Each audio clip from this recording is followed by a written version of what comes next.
Teacher ఎమ్మెల్సీగా గాదె శ్రీనివాసులు విజయం సాధించారు. రెండో ప్రాధాన్యత ఓట్లతో ఆయన గెలిచారు. ఈ మేరకు కాసేపట్లో అధికారిక ప్రకటన రానుంది. ఫలితాలు వచ్చాక కౌంటింగ్ కేంద్రం నుంచి ఏపీటీఎఫ్ అభ్యర్థి రఘువర్మ వెళ్లిపోయారు. రఘువర్మకు కూటమి పార్టీలు మద్దతిచ్చాయి. ఎన్నికల్లో గెలుపొందిన గాదె శ్రీనివాసులకు రఘువర్మ శుభాకాంక్షలు తెలిపారు. ఆల్ ది బెస్ట్ చెప్పారు. టీచర్ల తీర్పును శిరసావహిస్తానని రఘువర్మ అన్నారు.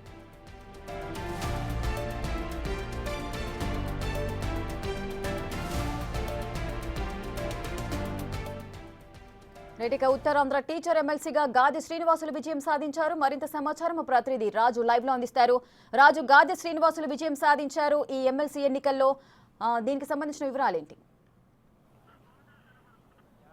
గాదె శ్రీనివాసులు రెండో ప్రాధాన్యత ఓటుతో ప్రస్తుతం విజయం సాధించినటువంటి పరిస్థితి ఉంది. దీంతో మూడోసారి కౌన్సిల్కి వెళ్తున్నటువంటిది అయితే కనిపిస్తుంది. రఘువర్మ అటు కూటమి బలపరిచినటువంటి కూటమి అంటే ముఖ్యంగా అటు టీడీపీ జనసేన పార్టీలు రెండు బలపరిచినటువంటి అభ్యర్థిగా బరిలో ఉన్నటువంటి పరిస్థితి ఉంది. ఏపీ టీఎఫ్ నుంచి బరిలో ఉన్నటువంటి పాకలపాటి రఘువర్మ ఓటమి చెందడంతో నైతికంగా తన ఓటమిని అంగీకరించి శుభాకాంక్షలు చెప్పి కౌంటింగ్ సెంటర్ నుంచి వెళ్ళిపోయినటువంటి పరిస్థితి ఉంది. అయితే రెండోసారి కూడా కౌన్సిల్కి వెళ్తారని భావించారు. అయితే టీచర్లు ఖచ్చితంగా తనకి ఇచ్చినటువంటి తీర్పుని గౌరవిస్తాను, స్థిరసావహిస్తానని ఇక్కడ నుంచి కొంత దిగులుగా వెళ్ళిపోయినటువంటి పరిస్థితి కనిపిస్తుంది. అయితే ఇక్కడ ఖచ్చితంగా కూటమిలో ఉన్నటువంటి బీజేపీ మాత్రము గాదె శ్రీనివాసులకు మద్దతు ఇవ్వడం, అదేవిధంగా పీఆర్టీయూకి సంబంధించినటువంటి యూనియన్ నాయకులు వైసీపీ పరోక్షంగా మద్దతు ఇచ్చినటువంటి పరిస్థితి ఉంది. ఫస్ట్ నుంచి అటు కాంగ్రెస్ వైసీపీలతో సన్నిహితంగా ఉండేటువంటి గాదె శ్రీనివాసులు ఇప్పుడు విజయం సాధించడంతో మూడవసారి కౌన్సిల్కి వెళ్తున్నటువంటి పరిస్థితి ఉంది. మరొక 15 నిమిషాల్లో గాదె శ్రీనివాసులు విజయాన్ని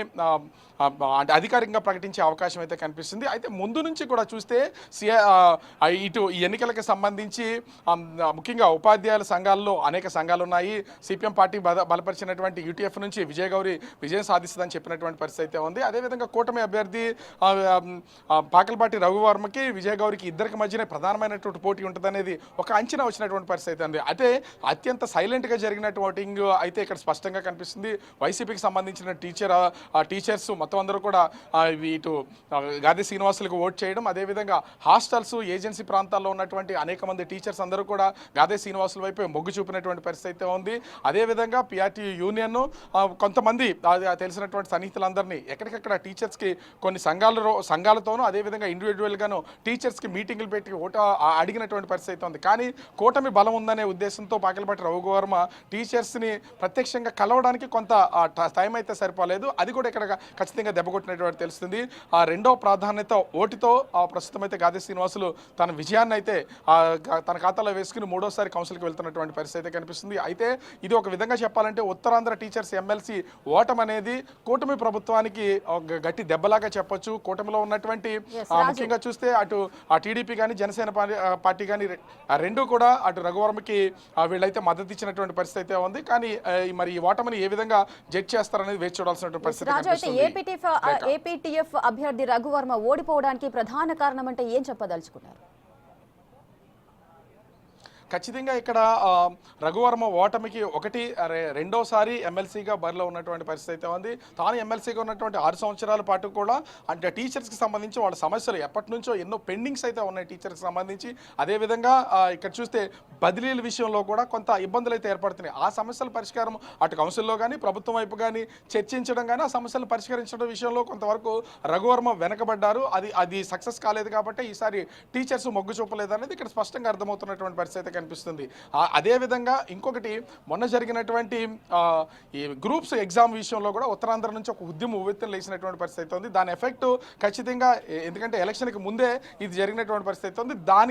దానిపైన అంటే ఎలక్షన్ పైన ఎమ్మెల్సీ ఎన్నిక పైన ఈ గ్రూప్ అభ్యర్థుల ప్రభావం కూడా ఖచ్చితంగా ఉంటుందనేది ఇక్కడ స్పష్టంగా తెలిసినటువంటి పరిస్థితి ఉంది. వీటన్నింటినీ ఒకసారి అంచనా వేస్తే ఖచ్చితంగా గ్రూప్స్ అభ్యర్థులు కలిగినటువంటి ఇబ్బందులు అదేవిధంగా టీచర్స్ వాళ్ళ సమస్యలన్నీ కూడా పరిష్కారం విషయంలో చొరవ చూపించకపోవడం కూడా పాకలపాటి రఘువర్మకి సంబంధించి ఓటమికి ప్రధానమైనటువంటి కారణాలుగా తెలుస్తున్నాయి. అదేవిధంగా గతంలో కూడా గాదె శ్రీనివాసులు 2 సార్లు ఎమ్మెల్సీగా పనిచేసినటువంటి అనుభవంతో పాటుగా ఎక్కడో ఏజెన్సీ ప్రాంతాలతో పాటుగా రూరల్లో ఉన్నటువంటి టీచర్స్ వాళ్ళ సమస్యలన్నింటినీ పరిష్కరించారనేది ఇక్కడ స్పష్టంగా తెలుస్తుంది. అదే తన విజయానికి ఒక కారణంగా ప్రస్తుతం అయితే టీచర్స్ ఎన్నుకున్నటువంటి దాని పరిస్థితి ఉంది. మనకు చూడవచ్చు ఏపీటీఎఫ్ కానీ అదేవిధంగా యూటీఎఫ్ కానీ ఈ టీచర్స్ సంఘాలకు సంబంధించి చాలా బలంగా ఉండేటువంటి పిఆర్టీయూకి ఒక విధంగా చెప్పాలంటే ఈ రెండు యూనియన్లతో పోలిస్తే కొంత ఓటింగ్ కానీ ఆ యూనియన్ బలం కానీ చాలా తక్కువగా ఉంటుంది. కానీ ఇక్కడ ఆ యూనియన్తో పాటుగా ముఖ్యంగా బీజేపీకి సంబంధించినటువంటి గతంలో జరిగినటువంటి ఎన్నికల్లో కూడా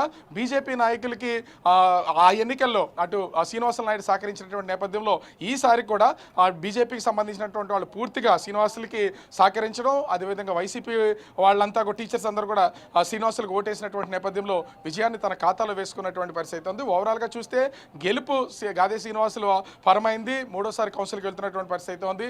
మొత్తం ఏపీలో జరుగుతున్నటువంటి గ్రాడ్యుయేట్ ఎమ్మెల్సీలు అదేవిధంగా టీచర్స్ ఎమ్మెల్సీల విషయంలో ఉత్తరాంధ్ర నుంచి అయితే కూటమి ప్రభుత్వానికి గట్టి దెబ్బ తగిలిందని చెప్పొచ్చు.